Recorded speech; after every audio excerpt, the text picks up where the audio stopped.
Good morning class. Let's try chemistry. आज का हमारा टॉपिक है chemical reactions of carboxylic acids. ठीक है, chemical reactions of carboxylic acids. हम लोग एल्डिहाइड्स कीटोन्स की कर चुके हैं केमिकल प्रॉपर्टीज। आज हम करेंगे कार्बोक्सिलिक एसिड्स की। ठीक है बच्चा, तो जो फर्स्ट प्रॉपर्टी हम इसमें करने वाले हैं वो है कार्बोक्सिलिक एसिड की रिएक्शन मेटल के साथ। सपोज कीजिए आपको कोई भी कार्बोक्सिलिक एसिड दे रखा है, ठीक है ना, और आपको बोला है कि रिएक्शन करके दिखाइए इसके मेटल के साथ। स्पेशली सबसे पहले सोडियम के साथ रिएक्शन करोगे, और आपको बताया था जब भी मेटल रिएक्शन करने आता है तो अकेला नहीं आता, हमेशा ड्राई ईथर की प्रेजेंस में रिएक्शन करने आता है।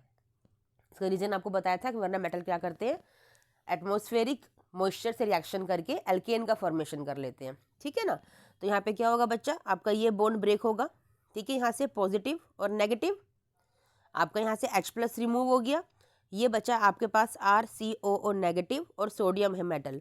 तो सोडियम मेटल क्या करेगा, उसे इलेक्ट्रॉन डोनेट करने हैं ना, तो आराम से यहाँ पे अटैच हो जाएगा RCOO Na। तो क्या बनाया आपका, sodium salt of carboxylic acid.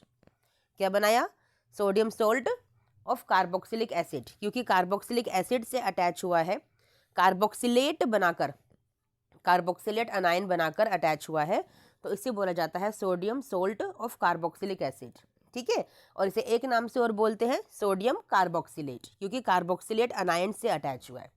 ठीक है बच्चा, और जो हाइड्रोजन निकला था वो क्या बनेगा, वो आपका सिंपल हाइड्रोजन गैस बन के रिलीज हो जाएगा।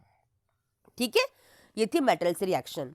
अब सपोज कीजिए इसकी रिएक्शन आप NaOH के साथ कराते हो तो भी सेम है, तो भी आपका यही प्रोडक्ट बनेगा, सेम टू सेम। बस यहाँ पे H2 की जगह क्या बन जाएगा, H2O। ऐसा क्यों, क्योंकि अब की बार आपके पास क्या है, NaOH।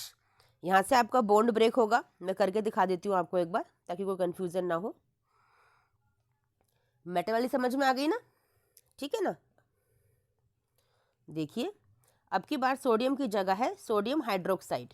ठीक है, तो क्या होगा, यहाँ से आपका बॉन्ड ब्रेक होगा ये वाला, ठीक है, यहाँ से बॉन्ड ब्रेक होगा ये वाला, नेगेटिव पॉजिटिव। ठीक है, यहाँ पे पॉजिटिव और नेगेटिव। ठीक है, तो नेगेटिव पॉजिटिव अटैच हो जाएंगे, RCOO के साथ क्या आएगा, Na। ठीक है, फिर से बन गया सोडियम कार्बोक्सिलेट, और HOH और H मिलके क्या बनाएंगे, वाटर। वहाँ पे क्या था, वहाँ पे सिर्फ आपका H था तो हाइड्रोजन गैस बन के रिलीज हुआ था। क्यों, क्योंकि वहाँ पे OH था ही नहीं। समझ में आया, ठीक है, इसीलिए। वैसे भी आपको सिंपल इससे मतलब है, इससे कोई मतलब नहीं है आपको। ठीक है, फिर भी मैंने समझा दिया। ठीक है, अब अगर सोडियम हाइड्रोक्साइड की जगह सोडियम कार्बोनेट हो तो मतलब मेटल हो रहा है बस आपका, है ना। अब किसकी प्रेजेंस हो रही है, मेटल की प्रेजेंस हो रही है किसी ना किसी रूप में। ठीक है ना, सपोज कीजिए अब की बार है आपके पास सोडियम कार्बोनेट Na2CO3, तो अब की बार क्या होगा, फिर से वही काम होगा। अच्छा ये मत लगाओ, इससे बेटर सोडियम बाइकार्बोनेट की रिएक्शन कराओ, नॉट कार्बोनेट की, उससे ज़्यादा इजी रिएक्शन होगी, समझ में भी अच्छे से आती है। सोडियम बाइकार्बोनेट के, ऐसा क्यों, वो क्यों नहीं किया हमने सोडियम कार्बोनेट, क्योंकि वहाँ पे Na2 थे ना, तो प्रॉब्लम होती है बच्चों को। तो हम लोग क्या करते हैं, सोडियम कार्बोनेट हमने लिया, यहाँ से ये वाला Na निकाल दो, यहाँ से H निकाल दो, ये प्लस और ये माइनस, Na निकलेगा प्लस बन के, और कार्बोनेट क्या बन जाएगा, नेगेटिव चार्ज, नेगेटिवली चार्ज। तो क्या बन गया, RCOO Na, फिर से बन गया आपका सोडियम कार्बोक्सिलेट। ठीक है, और बाय प्रोडक्ट क्या बनेंगे आपका, जो ये एक ऑक्सीजन, एक H और एक H मिलके क्या बनाएंगे, वाटर। ठीक है, और क्या बचा यहाँ पे CO2, तो वो बन जाएगी आपकी कार्बन डाइऑक्साइड गैस। आगे समझ में, इनसे हमें कोई मतलब नहीं है, हमें वैसे भी इसी से मतलब है। आगे समझ में, तीनों की तीनों सेम टू सेम रिएक्शन थी, मेटल के साथ रिएक्शंस थी। किसकी, कार्बोक्सिलिक एसिड की। एक बार करवाई सिंपल मेटल के साथ, फिर करवाई सोडियम हाइड्रोक्साइड यानी कि मेटल हाइड्रोक्साइड के साथ, फिर करवाई मेटल बाइकार्बोनेट के साथ, यानी कि मेटल की प्रेजेंस थी। और तीनों केस में क्या बना आपका, तीनों ही केस में बना हमारा सोडियम कार्बोक्सिलेट, यानी कि sodium salt of carboxylic acid, क्योंकि यहाँ से क्या रिमूव हुआ है, यहाँ से आपका हाइड्रोजन रिमूव हुआ है। ठीक है बच्चा, समझ में आ गया। ये रिएक्शन कहाँ यूज होती है, ये रिएक्शन कन्वर्जन में यूज होती है। ठीक है, चलिए नेक्स्ट रिएक्शन करते हैं।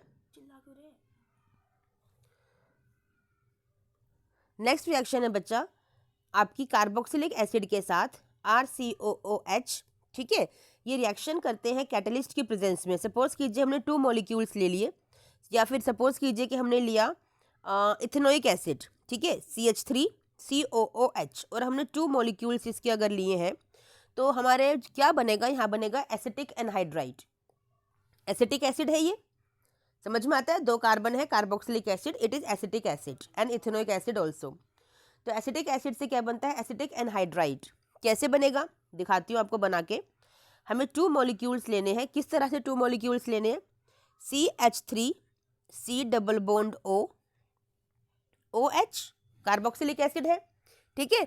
दूसरे को वैसे डिजाइन में लिखिए थोड़ा सा, CH3C डबल बॉन्ड OH, ठीक है।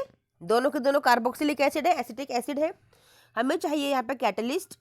यहाँ पे आप ले लो P2O5 फॉस्फोरस पेंटोक्साइड और हीट कर दो। सिंपल होगा क्या, यहाँ पे आपका जो ये वाटर का मॉलिक्यूल है वो रिमूव हो जाएगा बच्चा। एक OH और एक H, क्या हो गया, माइनस वाटर। क्यों हुआ, क्योंकि आपने हीट किया है। जब भी हीट करोगे तो ऑब्वियसली आपका वाटर का रिमूवल होगा और ये बाकी पूरा मॉलिक्यूल आपस में अटैच हो जाएगा, ठीक है। मैं यहीं पे करके दिखा देती हूँ। आपका ये OH और ये H यहाँ से गया, क्या बचा था, O बचा था, ठीक है। तो इसका बॉन्ड किससे बन गया, इस O से बॉन्ड बन गया। तो देखिए यहाँ पर वाटर का मॉलिक्यूल नहीं है, water is removed, that's why this is acetic anhydride. अब क्योंकि आपके पास 2 कार्बन है तो क्या हो गया, इथेनोइक एनहाइड्राइड। आगे समझिए बच्चा, बाकी कोई चेंज नहीं है, बस यहाँ से, बस इस जगह से आपका वाटर मॉलिक्यूल रिमूव किया गया है और वो बॉन्ड आपस में अटैच हो गए हैं। तो दिस इज इथेनोइक एनहाइड्राइड, ठीक है बच्चा, समझ में आ गया। चलिए नेक्स्ट रिएक्शन के लिए मिलते हैं नेक्स्ट वीडियो में। टिल देन थैंक यू बच्चा, बाय।